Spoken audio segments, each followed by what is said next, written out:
Hello and welcome to another episode of Smaulgld Subscribers Sound Off.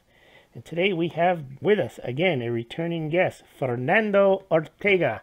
And Fernando spoke with us about 2 months ago and we discussed silver. And we're going to discuss silver again today. We're also going to talk about Bitcoin and Bitcoin Cash and the upcoming Bitcoin futures contract. So Fernando, how are you today? I'm fine, thank you, Luis. Thank you for having me. Oh, thank you very much for coming back. Fernando, we've been looking at the news today and watching what's been happening in the Bitcoin space. And one of the things that caught our eye was this big increase in Bitcoin Cash over the last 2 days and the fall of Bitcoin from 7,700 down to about 6,200 at the moment as we record this on Saturday evening, November 11th. Can you describe for our listeners what you think is going on? First of all, what are the differences between Bitcoin and Bitcoin Cash, and what's going on that has driven this price reversal of the two coins? Well, the difference between Bitcoin and Bitcoin Cash is basically Bitcoin is the original chain, and Bitcoin Cash was a spin-off that came about around, a few months ago. I'm not really sure how many. They took the Bitcoin blockchain and they continued with a different set of rules from a certain point forward. It was not precisely a bad idea in the beginning, but the thing is, it became a political statement for many of the developers, and I tend not to agree with political statements in economics. Mm-hmm. And so that political statement has left us now with 2 Bitcoin. And at the time, I recall, if you had 1, 2, 10 Bitcoin on the chain at the time, you would get credited with Bitcoin Cash. And a lot of the core developers and the people in the Bitcoin community were very adamant about staying with Bitcoin. And some people even didn't want the free Bitcoin Cash. Now, that Bitcoin Cash, I think it opened up at $280, is now at $1,300. So there's some significant value there. And I just saw tonight that John McAfee, who had famously said, a month or 2 ago, and this was after Bitcoin Cash had already been sprung into existence by the fork, he said that Bitcoin would be $500,000 in 3 years, or he would eat a certain personal part of his anatomy. Just tonight, Yeah, I heard of that. just tonight, he's tweeted out that, hey, I don't like Bitcoin Cash any more than you do, but that's where the power is, and that is where, I guess he's saying, where the money is going. Can you make sense of that statement? Not of his switch, but what he's talking about. What's behind and who's behind Bitcoin Cash? Well, what I know about that is that there is a certain group of developers which are trying to bring the miners into and the users into Bitcoin Cash. If what I know is correct, what's happening right now is that they are trying to increase public perception of Bitcoin Cash via a standard pump and dump scheme. I'm assuming they will try not to dump it very really soon, but I think that's the way it's going to go. So they've touted Bitcoin Cash as now being something that can be used day to day, unlike Bitcoin, because Bitcoin now has high transaction fees and is slower. And I think that was part of what 2x was supposed to fix. But what is your view on what Bitcoin should be? Is it supposed to be a store of value, or should it be one of these rapid cash currencies? Oh, okay. The original idea, as it was written in the white paper, I believe it was meant to be a currency. But it has evolved to a point in which there are other alternatives to a currency, such as Litecoin or Dash or some of the others, and that leaves Bitcoin with a different function. Bitcoin is going to become a store of value, a high quality, high security store of value. The thing with Bitcoin Cash is that by chipping the transaction fees and by supposedly making the network quicker, by making come on. I lost my train of thought here. No, you were saying that Bitcoin was a store of value, and Bitcoin Cash, what they were trying to do was speed it up and make it cheaper. Yes, but the thing is, by doing that, they are losing sight from the part in which Bitcoin is what people want to use to store their wealth. It becomes simply a medium of exchange. Okay, so if Bitcoin becomes a store of wealth, then you might argue that longer transaction fees and longer times to transact and higher transaction fees would be less relevant if you're not going to use the Bitcoin to transact day to day, to buy coffee or to buy even a refrigerator. But if Bitcoin gets to the point where McAfee was saying it was going to 500,000 a coin, I think you can wait 5 minutes to make a to buy a car or to buy a house with Bitcoin, and knowing that it's secure and not having all these add-on features. Is that where you were headed with that thought?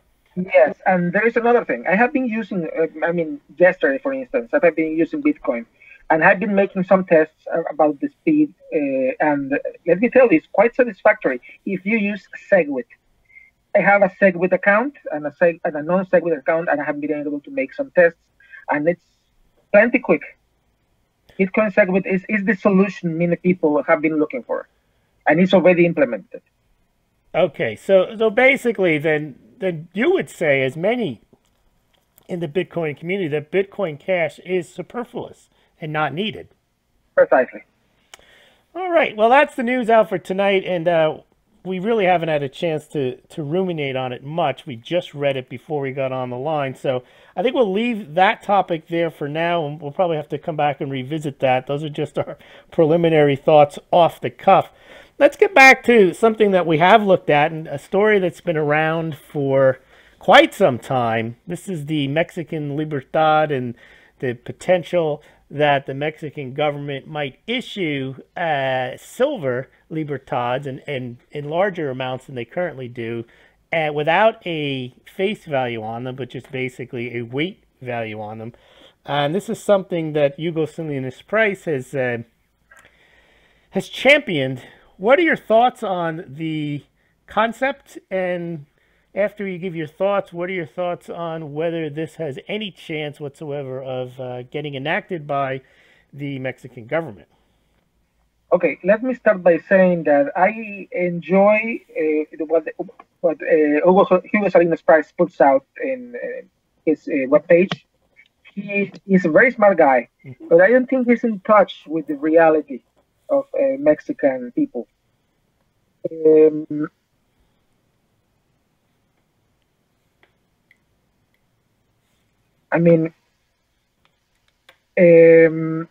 Libertad series is a very beautiful coin, but it's not precisely easily recognizable by the common man. If you go to anyone out in the street and you offer to pretty much give him a piece of silver, he will look at it as a novelty, not as a store of value, not as a piece of cold hard cash, as he would look at a 5 pesos, 10 pesos coin, for instance. Well, isn't this part of the issue, I believe, with age? A lot of the people who continue to insist that gold and silver are money, and they don't mean it just as store of value. They mean as a transactional currency. Yes. I think what they fail to understand is that there are people, 2 generations now, that are walking around that have never, ever used or touched a silver coin as part of their day-to-day transaction. And I think what you're saying is this silver Libertad, it is a nice-looking coin, but it almost reminds me, if you were to bring the silver Libertad and try to show it to Mexicans under 40, under 50 years old, they would look at it, you're saying, like a curiosity piece. Exactly. A And novelty piece. and Hugo is saying that this would be the best thing because people would know that they have an ounce of silver. I don't think they know the difference between an ounce of silver and an ounce of copper. I don't think they see that value. Is that true?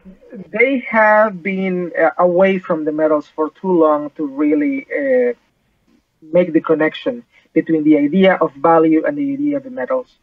So, go ahead. Well, what I was going to ask is, this proposal would involve the Mexican government rolling this out, and I think it wouldn't just be a matter of creating the coins. There would have to be a tremendous amount of education done. And why would the Mexican government be interested in spending the time to educate people to accept a weight, a unit, a silver as a unit of account?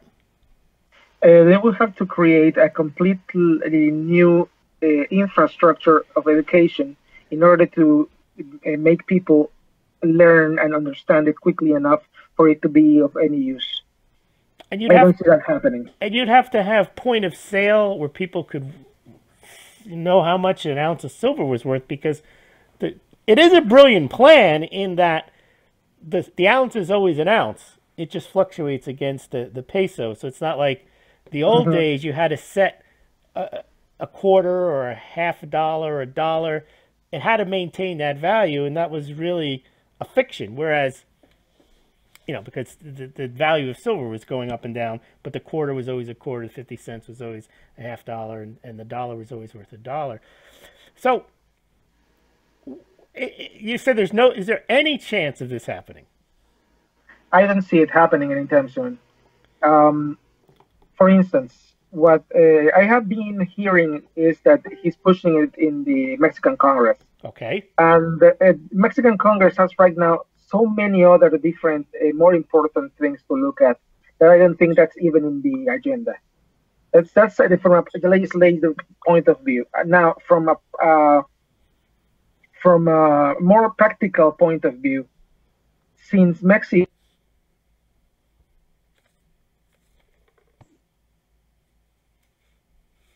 the amount of public goodwill for a new scheme by the government is very little. People won't take it. So basically, if it would require the government, first of all, it doesn't sound like to me that the people want this, and it doesn't sound like to me that the government wants to do it. Not the government, not the people. The people doesn't know about it. The government doesn't really want to get into it. So it's basically just the idea of Hugo Salinas Price and the few people which know and use silver as a store of value. Right. So then you're at the point where I try not to dwell, which is, if you look at everything from the point of view that you like silver, you like gold, that the rest of the world has to come along, and it's just a matter of exposing them. And it sounds like here, it's the same in the United States. There's no big clamoring for the common person to say we need to use gold and silver again. And certainly the government isn't interested in introducing that. It's not against the people's will. It's that the people don't even know about it for the government to want to introduce it to them. So it's almost like if there's no political will and no popular will, why would it happen? Other than you like silver and you want it to happen, and you're Mr. Hugo Salinas Price, and everybody likes their own ideas. And okay, well, that's kind of what I thought. I didn't really expect that thing to get off the ground. But you see, when you read in the silver alternative media, they make it sound like this is going to happen, and they move from it's going to happen. They move from what would happen if it happened, why it would be great, rather than start to think, is it even possible? And I just don't see it. Don't misunderstand me. I love silver, and I would love to see that happen. Oh, I would too. Don't see it. I don't see it happening because there's too little interest in the whole scheme by the people which is in charge. Yeah. I mean, if the people don't want it and the government has no interest in implementing it, I don't see it happening. And absent some type of collapse, in which case it's a nice plan to have. You can dust it off, and maybe the people might want it. But even in a collapse, I'm not sure that people look to gold and silver to solve the monetary issues? Well, the thing is, a collapse big enough to make that happen would have to have destroyed the internet. And if the internet is no longer working, then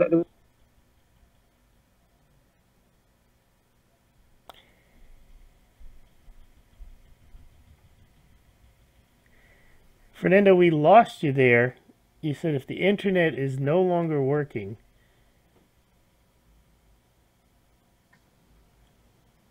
hey, hello?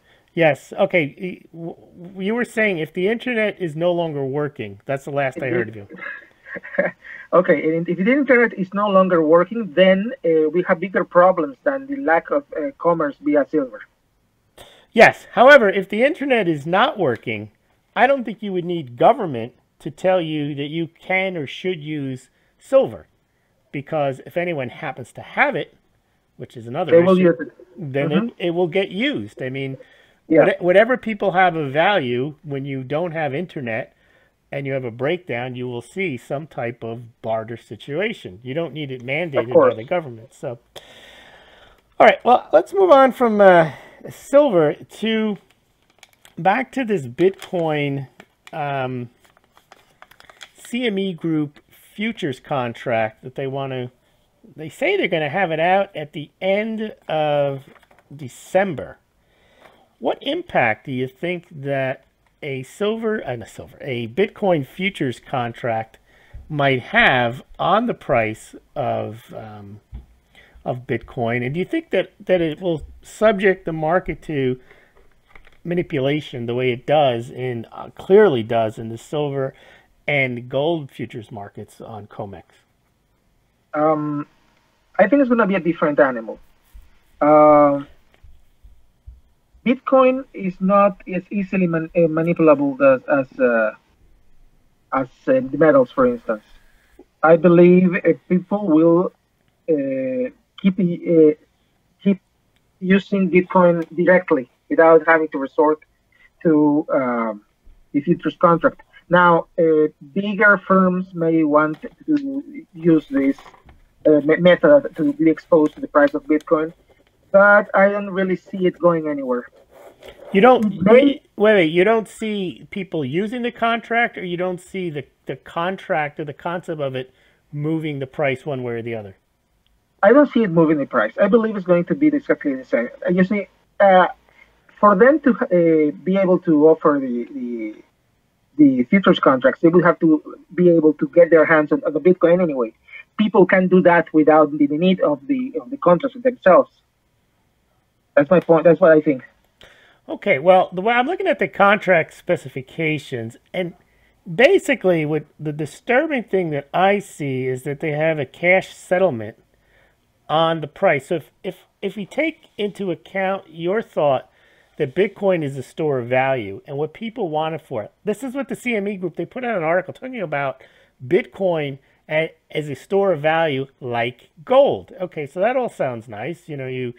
And of course, they want it to be a store of value, because if it was a currency, then it wouldn't be as much of a store of value. If it was a functional currency, then people would use it more. You trade it like a Forex contract as opposed to this type of like a gold contract. So what I'm concerned about is people who are going to invest in Bitcoin aren't interested in holding Bitcoin.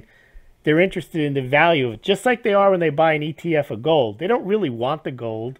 They want the exposure to price. Now, the difference here, this is where I'm still confused, is the physical gold market follows the COMEX futures market. Even though the people on the futures market don't want the gold, they just want to trade the price.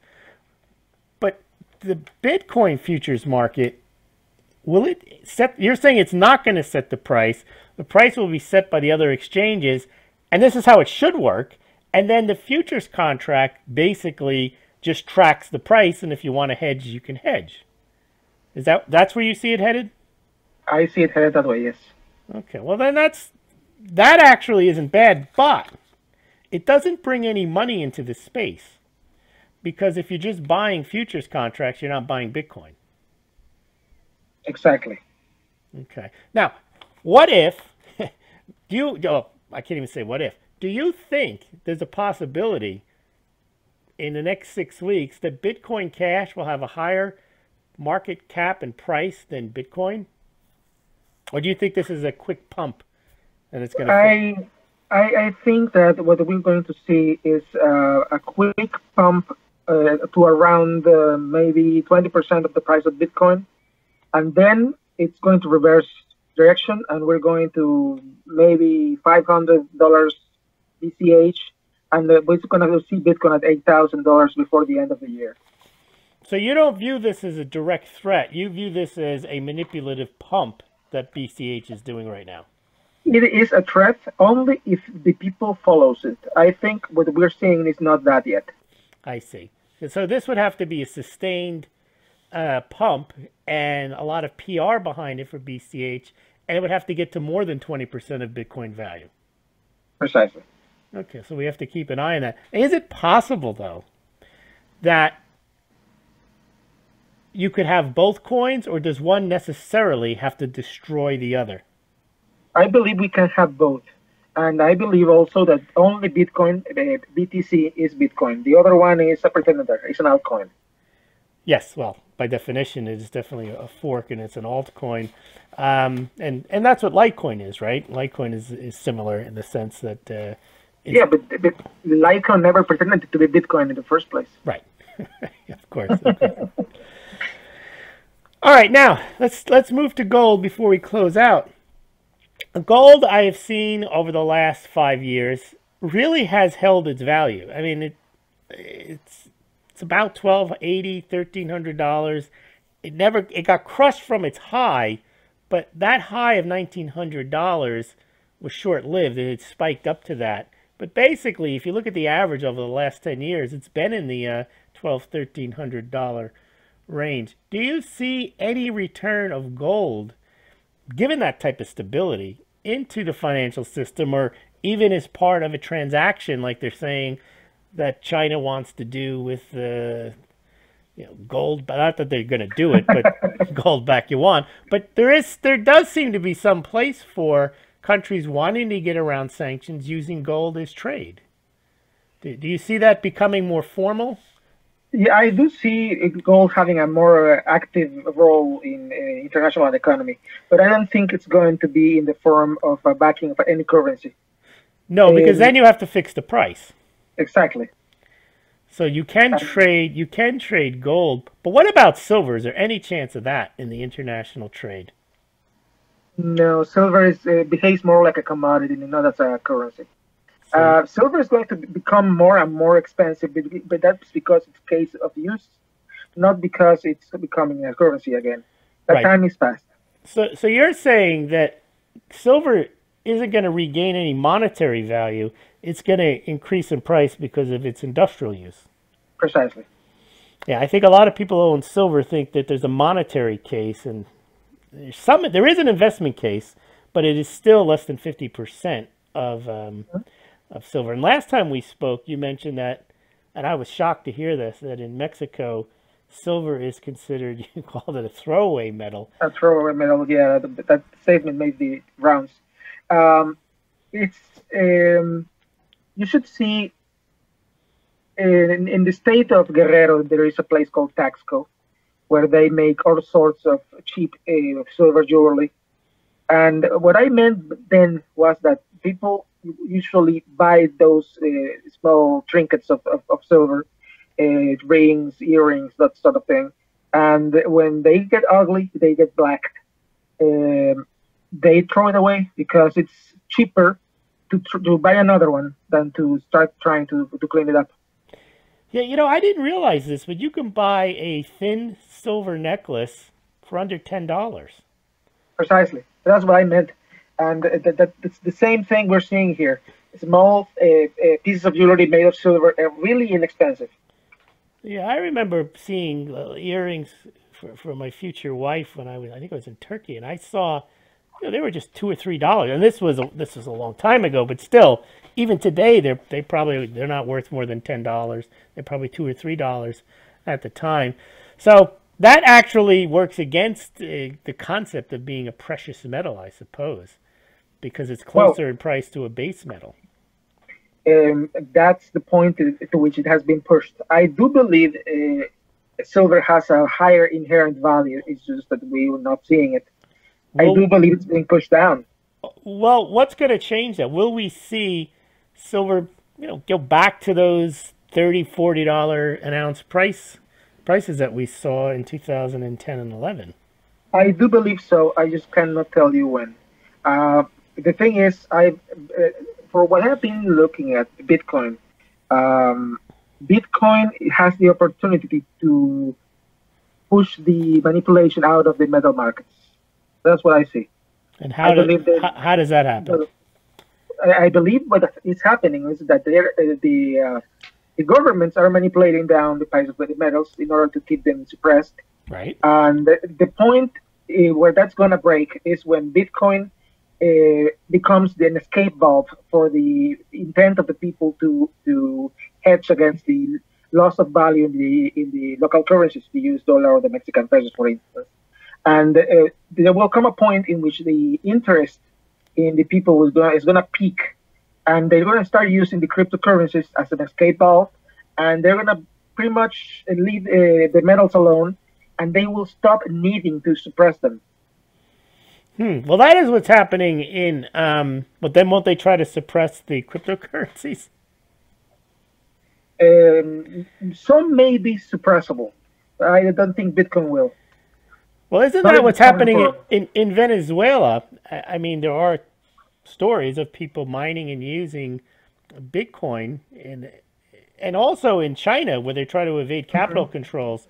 So you are correct that there are people who want to evade their loss of the value of their domestic currency seem to move into the cryptocurrencies rather than the gold or silver, especially if they need to leave the country, because you can't, you try to leave the country with gold or silver, you're going to get caught at the border, right? Mm-hmm. But this would have to happen in well, not that China isn't a major country, but I suppose a Western developed country in order for the price of the gold and silver to be set free, no? Well, what I think is that we're going to see it in small percentages everywhere at the same time.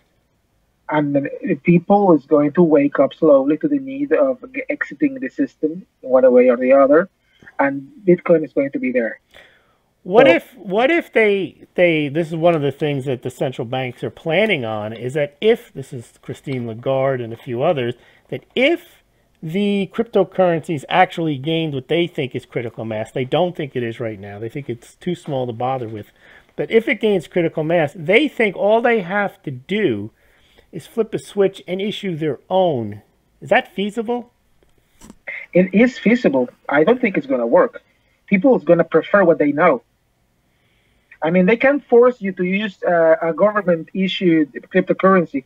But for using that, you're going to have to get in the currency to pay your taxes, for instance, from Bitcoin, and then you're going to go back to using Bitcoin for whatever you usually do. Bitcoin and other cryptocurrencies. Yes, of course. I'm using Bitcoin as a placeholder for everyone. For cryptocurrencies. All right. Well, I think what we're going to have to do, Fernando, is wrap it up for now. But I want to get you back on before the end of the year, after this futures contract gets in place, and see if we had any idea of what we were talking about when this Bitcoin Cash reversal may have started, or maybe this is just a 1 or 2 day pump and it'll be long forgotten by the time we get back on the line. Hopefully. Fernando, thank you very much for joining me today on the Smaulgld Subscribers Sound Off. And Fernando, you're pretty active on Twitter, correct? Yes, I am. Can you give the users, and I'll put a link below, your Twitter handle?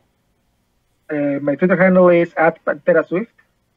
All right, I'll put that below, and people can follow you there. I'm updating every day there, so thank you very much for joining me. Thank you, Luis.